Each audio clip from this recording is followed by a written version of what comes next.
October is National Physical Therapy Month. It's meant to raise awareness about the benefits and explain how the whole thing works. This morning, Lara is joined by the Director of Rehab and Physical Therapy at the Schenectady Center, Reese. All right, Brian, thank you for waking up early and joining us here this morning for National Physical Therapy Month. So tell us a little bit about PT and what are some of the kinds of clients that you get coming into your office and the kinds of injuries that you deal with? Well, first, thanks for having me today. I appreciate it. It is National Physical Therapy Month. The patients that we see is pretty much anybody. They could be stroke patients, they could be fractured hips, they could be knee replacements, they could be TBIs, traumatic brain injuries.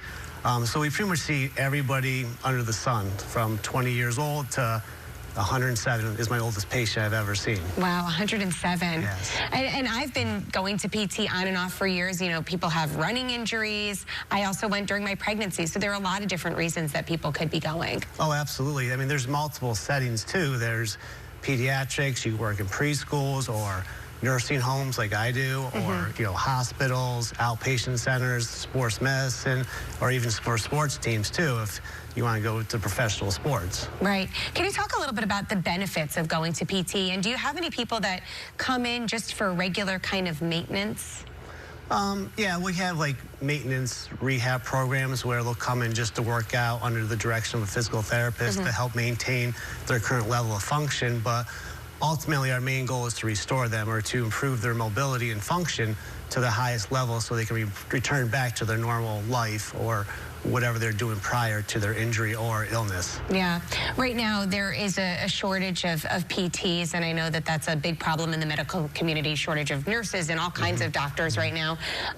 So what are some of the things that you would say to people in terms of why they should maybe consider joining the profession? Well, I think if you're a caring person or you want to help people to get them better, to have an impact in someone's life, then PT, physical therapy, medical profession in general would be a great career for you.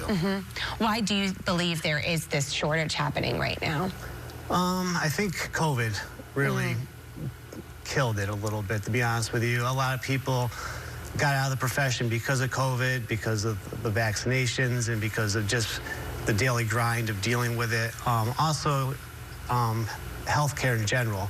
The insurances are dictating what we do on a daily basis. They kind of control how we treat our residents at times or our patients at times. So it kind of limits our ability to treat them the way we want to. Yeah. So I think a lot of people have gotten frustrated with that and they decide to leave the field. But I'm hoping, I'm optimistic that will get better in time. Yeah, hopefully it will, because it's such a needed profession. Thank you so much for coming in and talking about it, raising awareness of this important thing. Thank you for having me.